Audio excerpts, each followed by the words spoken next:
আসসালামু আলাইকুম সুপ্রিয় দর্শক, আশা করি আল্লাহর রহমতে ভালো আছেন।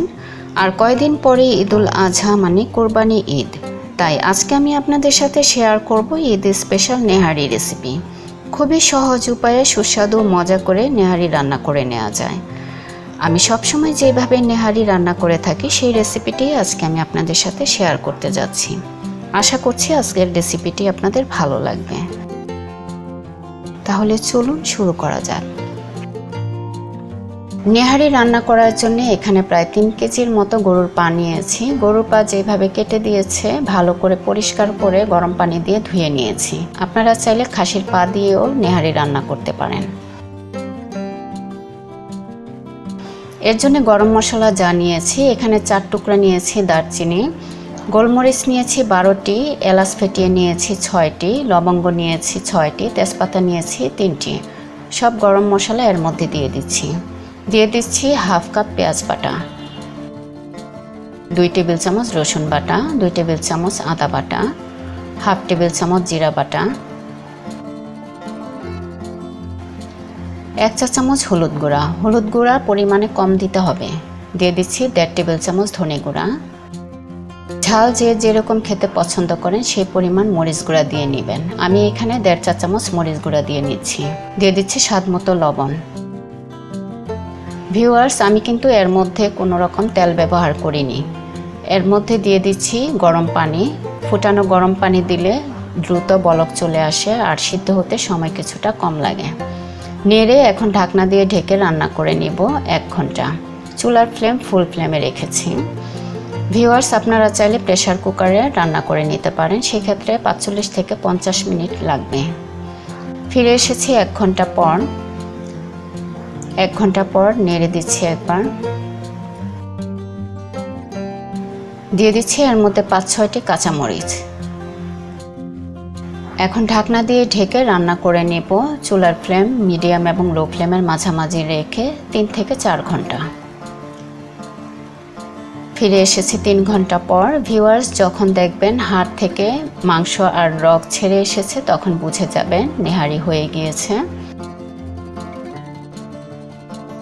এ পর্যায়ে দিয়ে দিচ্ছি 1 টেবিল চামচ গরম মশলা গুঁড়া।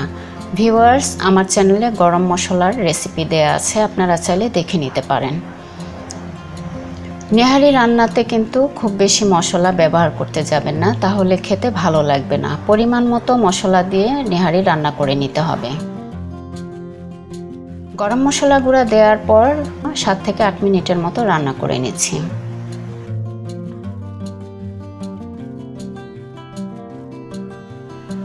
এখন চলে যাচ্ছি বাগার প্রসেসে। এর জন্য নিয়েছি 3টি শুকনা মরিচ, 2 টেবিল চামচ রসুন কুচি, 1 কাপ পেঁয়াজ কুচি আর 1 চা চামচের 4 ভাগের 1 ভাগ শাহি জিরা। আপনারা চাইলে নর্মাল জিরাও ব্যবহার করতে পারেন। ফ্রাই প্যানে দিয়ে দিচ্ছি 2 টেবিল চামচ তেল। তেল দিয়ে এক এক করে সব উপকরণ দিয়ে দিচ্ছি। ভিউয়ার্স, অনেকেই নেহারির ঝোল ঘন করার জন্য আটা ব্যবহার করে থাকে, তবে আমি কখনোই আটা ব্যবহার করি না, কারণ নেহারি সাধারণত আমরা আগের দিন রান্না করে পরের দিন সকালে পরিবেশন করে থাকি। এর মধ্যে আরেকবার জাল করে নিতে হয় আর সেই সময়ে ঝোলটা আরও কিছুটা ঘন হয়ে যায়।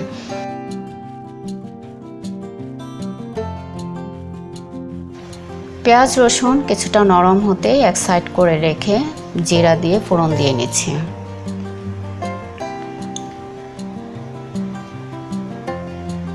এই পর্যায়ে পেঁয়াজ রসুন পেঁয়াজ বেরেস্তার মতো করে ভেজে নিচ্ছি।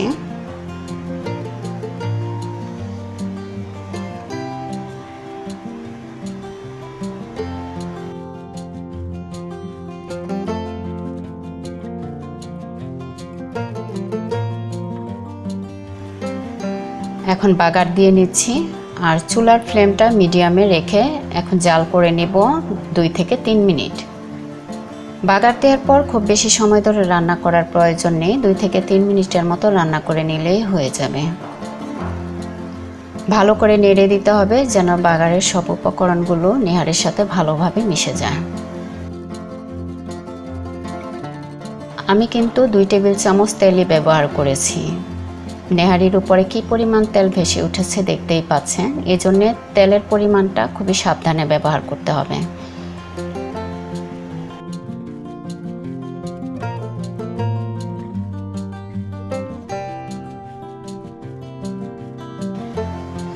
এর মধ্যে দিয়ে দিচ্ছি 4-5টি কাঁচামরিচ। সবশেষে দিয়ে দিচ্ছি ভাজা জিরা গুঁড়া, 1.5 চা চামচ ভাজা জিরা গুঁড়া দিয়ে দিচ্ছি। ভিউয়ার্স, আপনারা চেষ্টা করবেন ভাজা জিরা গুঁড়াটা দিতে, এতে করে চমৎকার একটি ফ্লেভার আসে আর খেতেও ভালো লাগে। ভাজা জিরা গুঁড়া দেওয়ার পর আমি মিশিয়ে নিতে যে সময়টুকু লাগে সেই সময়টুকু রান্না করে নিচ্ছি। ভালোভাবে নেহারির সাথে মিশিয়ে নিতে হবে। চুলাটা অফ করে দিচ্ছি। ভিউয়ার্স, হয়ে গিয়েছে আমার আজকের ঈদ স্পেশাল নেহারি রেসিপি। আশা করছি আজকের রেসিপিটি আপনাদের ভালো লেগেছে।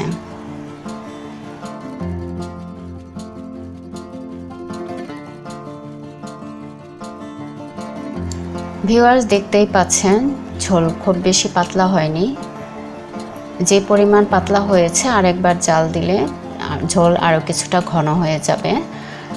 অনেকে রান্না করে প্রথম দিনই পরিবেশন করেন, তবে আমার কাছে দ্বিতীয়বার জাল দেওয়ার পর সকালবেলা পরিবেশন করতে খুব ভালো লাগে। আর পরিবেশনের আগে ধনেপাতা কুচি, পেঁয়াজ বেরেস্তা, আদা কুচি দিয়ে পরিবেশন করতে পারেন। আজকের রেসিপিটি যদি ভালো লেগে থাকে বাসায় ট্রাই করবেন। ট্রাই করার পর যদি ভালো লাগে তাহলে প্লিজ একটি ফিডব্যাক দিতে ভুলবেন না। ফ্রেন্ডস অ্যান্ড ফ্যামিলির সাথে শেয়ার করতে ভুলবেন না। আর এতক্ষণ আমার পাশে থেকে রেসিপিটি দেখার জন্য অসংখ্য ধন্যবাদ। আবারও একটি রেসিপি নিয়ে আপনাদের সাথে শেয়ার করার জন্য চলে আসবো ইনশাল্লাহ। সবাই ভালো থাকবেন, সুস্থ থাকবেন, অনেক অনেক দোয়া রইল। আজকে এইখানেই শেষ করছি। আসসালামু আলাইকুম।